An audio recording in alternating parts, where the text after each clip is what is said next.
गावदेवी भाजी मंडईच्या पुनर्वसनाबाबत लोकप्रतिनिधी व प्रशासन दक्ष. गावदेवी भाजी मंडईतील ओटलेधारकांचे पुनर्वसन व मंडईचे नूतनीकरणाबाबत प्रशासन व लोकप्रतिनिधी दक्ष आहेत. सद्यस्थितीत सुरू असलेल्या कामांचा आढावा घेण्यासाठी नुकतीच एक बैठक शुक्रवारी दिनांक 29 मे 2026 रोजी महापालिकेत आयोजित करण्यात आली होती. या बैठकीत मंडईचा पुनर्विकास, ओटलेधारकांची यादी तयार करणे व आवश्यक त्या सोयीसुविधा उपलब्ध करण्याबाबत सर्वकष चर्चा करण्यात आली. उपमुख्यमंत्री एकनाथ शिंदे मंडईच्या कामाबाबत दैनंदिन आढावा घेत असून नूतनीकरण करत असताना मंडईतून बाहेर पडण्यासाठी जास्तीत जास्त मार्ग ठेवण्याच्या सूचनाही त्यांनी प्रशासनाला दिल्या असून त्याचीही अंमलबजावणी करण्याबाबत बैठकीत चर्चा करण्यात आली.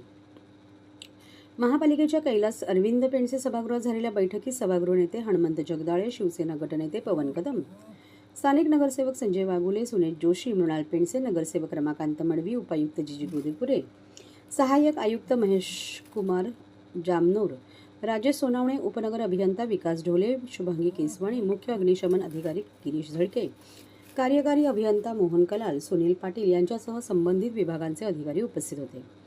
बैठकीत गावदेवी भाजी मंडईतील ओटलेधारकांच्या योग्य पुनर्वसनासाठी स्थावर मालमत्ता विभागामार्फत प्रस्ताव तयार करण्यात यावा, तसेच पार्किंग व्यवस्थेची योग्य ती काळजी घेण्यात यावी. मार्केटमधील हवा खेळती राहावी यासाठी मार्केटच्या चारही बाजू खुल्या राहतील यासाठी उपाययोजना कराव्यात. आवश्यकता भासल्यास बाहेरील ओटलेधारकांचे दुसरीकडे स्थलांतर करण्याबाबत व भविष्यात महापालिकेच्या आस्थापनामध्ये अशा प्रकारच्या आगीच्या घटना घडू नयेत याबाबत चर्चा करण्यात आली.